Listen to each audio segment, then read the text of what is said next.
Welcome back to Book for Therapy. You're listening to music by Lily Boulanger. I'm Yana Hunt, and I'll be your host. Just a reminder that the next two slides of a minute and a half are reintroducing the book and chapter, as each chapter can be used by itself. The first book I'm going to be looking at is Dr. Julie Smith's Why Has Nobody Told Me This Before? Why choose it as a resource? Dr. Julie Smith is a clinical psychologist and mental health educator. She's known for creating short-form mental health content. The purpose of the book is to provide basic insight into the functioning of our mind and body, along with practical tools for daily mental health well-being.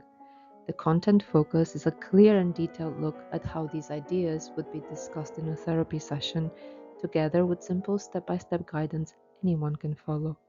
The key approach is practical, skills-based methods, where we get to pick the right tool for the challenge, give it time to work, and practice, especially when not needed. Its distinctive element is that it is a toolbox filled to the brim with different tools for different jobs, and it's not a key to a problem-free life, but with some guidance and self-awareness, struggle can build strength.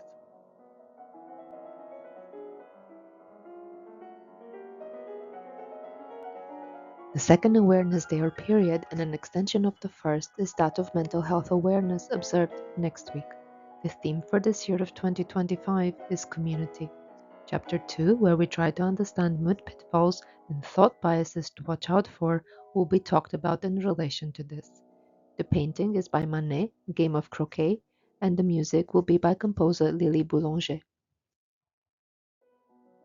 This past week, from the 12th to the 18th of May, we observed Mental Health Awareness Week. However, every day is Mental Health Awareness Day. The theme for the year 2025 is community. Kindness is an important aspect of community and one that supports our mental health too. What follows are a handful of useful recommendations on the importance of online community from the Mental Health Foundation. Find online connections over hobbies and interests that are good for our mental health, like spending time in nature, movement, and creativity. While these online communities can support our mental health, in person connection also offers advantages, so having the best of both worlds is recommended.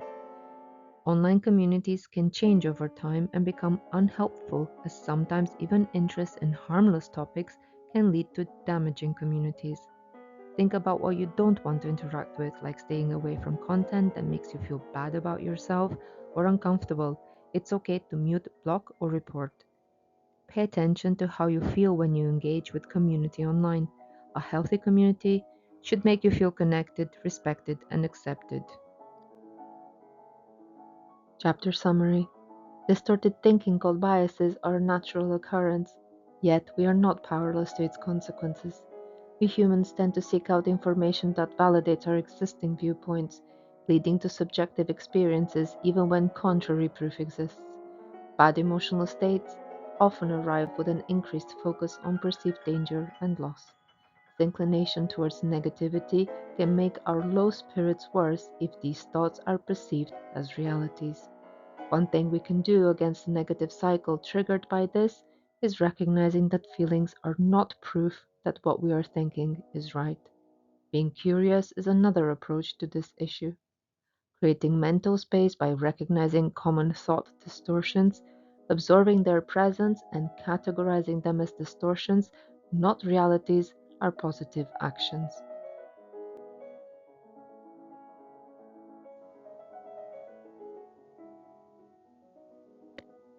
Finding ways to manage low mood involves reflecting on the ways in which we respond to those feelings, having compassion for our human need for relief, while also being honest with ourselves about which of those attempts to cope are making things worse in the long term. The problem with instant relief. When we seek instant relief, we do it out of a desire for quick mood improvement. So we engage in distractions like using alcohol, drugs, food, TV, or social media for numbing. The numbing is only temporary though, a brief relief from negative feelings. The feelings return, they re-emerge as intensified negative emotions. A simple way to look at the problem with instant relief is to understand that when we are experiencing low mood or sadness, we instinctively want quick relief to feel lighter. Numbing or distracting with TV or social media follows. In essence, we simply want to switch off. The same principle can be applied to using alcohol, drugs, or food in search for the same need to feel instantly better. Once the distraction ends, though, we sober up and the uncomfortable feelings resurface. Under the Try This section, the book suggests we explore the following questions in our journal to gain insight into how we currently manage our emotional downturns. When you experience bad mood, what actions do you tend to take? Do those actions offer quick comfort or ease? How do they impact you over time? What do they take from you, not financially, but in terms of energy, well being, or development? Learning to navigate low emotional states means looking closely at how we react to them, with kindness toward our natural desire to instantly feel better, but also with clarity about which coping methods might be adding to the problem over time. The most effective tools for lasting change are often not the ones that bring immediate comfort.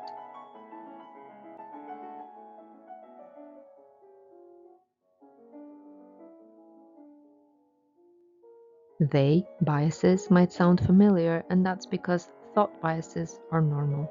They happen to everyone to varying degrees, but they are more likely to happen when we experience fluctuations in mood and emotional states. Understanding what they are and starting to notice them when they appear is a big step towards taking some of the power out of them. Thought patterns that make you feel worse.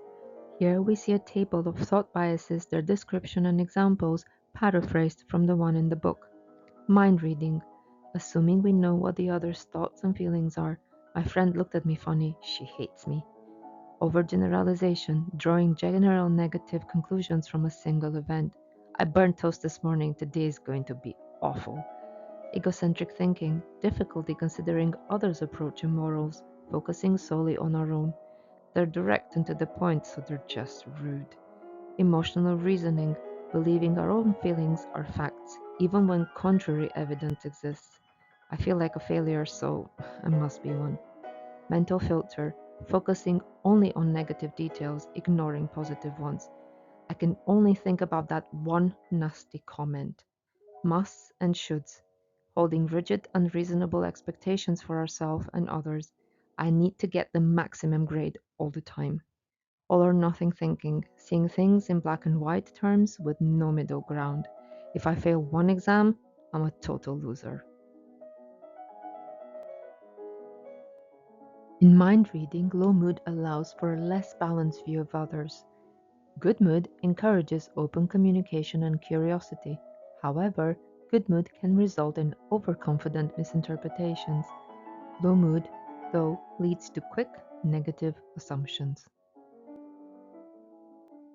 In overgeneralization, the initial event, a single mishap, triggers negative thoughts. We overgeneralize by turning a single event into a broader conclusion.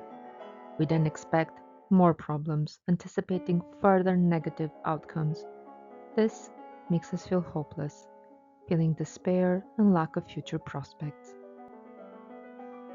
In egocentric thinking, we narrow our focus and have difficulty in considering others' perspectives. We then impose our personal rules and standards on others.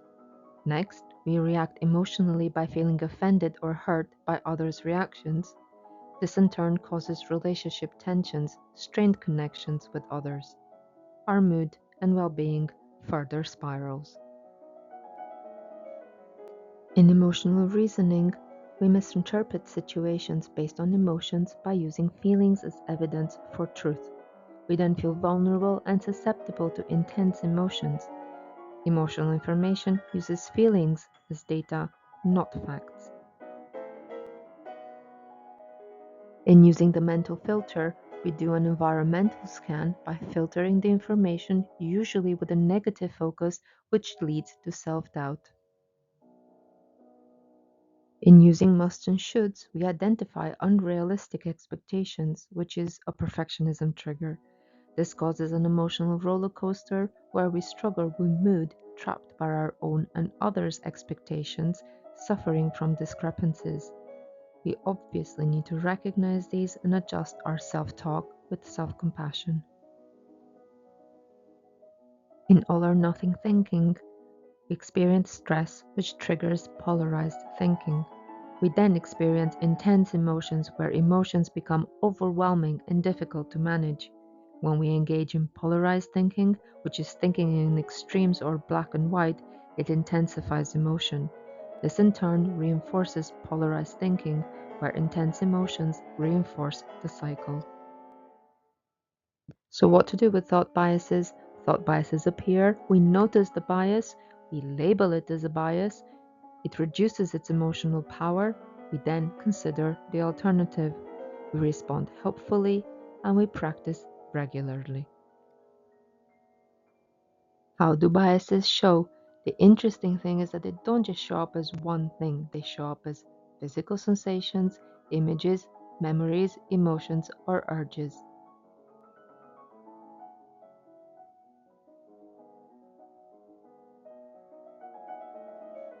High emotion states can make it hard to think clearly, so it can be easier to start by reflecting on thought biases after the emotions of the moment have passed.